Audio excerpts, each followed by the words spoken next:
तुमने किंगफिशर का नाम तो जरूर सुना होगा, शायद उसकी बियर भी पी होगी, या हो सकता है कि उसके जहाज में सफर भी किया हो। पर क्या तुमने उस इंसान की असली कहानी जानी है जिसे कभी किंग ऑफ गुड टाइम्स कहा जाता था और आज उसे भारत का सबसे बड़ा स्कैमर और भगोड़ा कहा जाता है?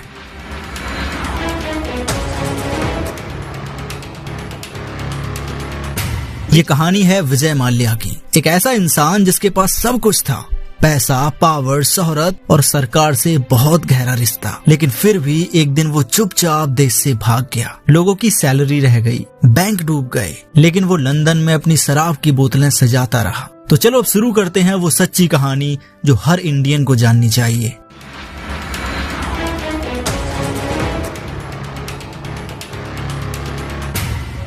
विजय माल्या का जन्म 18 दिसंबर 1955 को हुआ। उसके पिता Vitthal Mallya United breweries group के चेयरमैन थे। माल्या ने 1983 में महज 28 साल की एज में अपने पिता की कुर्सी संभाल ली। जल्द ही उसने किंगफिशर ब्रांड को ग्लैमर, लग्जरी और शोहरत का चेहरा बना दिया। किंगफिशर बियर से लेकर फार्मूला 1 टीम, IPL की टीम RCB और फिर एक बड़ा कदम किंगफिशर एयरलाइंस, सब कुछ शाही अंदाज में। लोगों को लगा भारत को अपना रिचर्ड ब्रैंसन मिल गया है, लेकिन अंदर ही अंदर एक बड़ा घोटाला चल रहा था। 2005 में जब माल्या ने किंगफिशर एयरलाइंस शुरू की, उसका मकसद था एक लग्जरी फ्लाइट देना जहां सीट आरामदायक, बेहतरीन खाना और शराब बिल्कुल फ्री हो। लेकिन बिजनेस का कैलकुलेशन यहीं से फेल होने लगा। कम किराया, ज्यादा खर्चा, यानी हर टिकट पर घाटा। फिर 2007 में उसने एयर डेक्कन को खरीदा, एक सस्ती एयरलाइन सर्विस जिसे उसने लग्जरी के साथ जोड़ने की कोशिश की, और यही था उसका सबसे बड़ा गलत फैसला।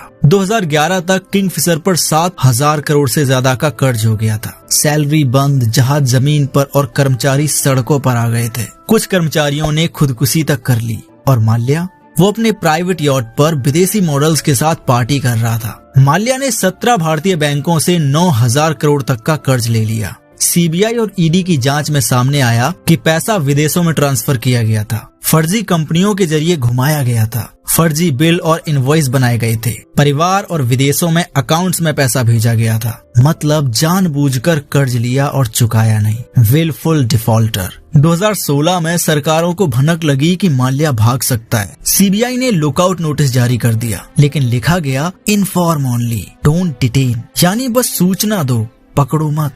माल्या चुपचाप मार्च 2016 में देश छोड़कर लंदन चला गया और उसके बाद इंडिया एक्स्ट्राडिशन के पीछे भागता रहा और वो UK के कानून का सहारा लेकर बचता रहा। लोग कहते हैं माल्या एक चोर है जिसने कर्मचारियों की सैलरी मारी, बैंकों को धोखा दिया और भारत की इज्जत मिट्टी में मिला दी। पर कुछ लोग कहते हैं वो एक विजनरी बिजनेसमैन था जिसे सिस्टम ने भी धोखा नहीं दे पाया। लेकिन सवाल साफ है, अगर वो निर्दोष होता तो भागता क्यों? माल्या पर 9,000 करोड़ का बकाया है, 11,000 करोड़ की संपत्तियां जब्त की गईं। अभी भी माल्या लंदन में आलीशान बंगले में रह रहा है। RCB टीम, किंगफिशर, सब कुछ बिक गया और बेचारे कर्मचारी वो आज भी सोशल मीडिया पर जस्टिस की गुहार लगा रहे हैं। क्या ये घोटाला सिर्फ माल्या ने किया? नहीं, बैंक और सिस्टम की मिलीभगत थी। SBI और कई बैंकों ने कर्ज दिया बिना गारंटी के। क्यों? क्योंकि फोन ऊपर से आते थे। पॉलिटिकल प्रेशर और VIP कल्चर ने सिस्टम को गूंगा बना दिया। माल्या सिर्फ एक व्यापारी नहीं था, वो राज्यसभा का सांसद भी था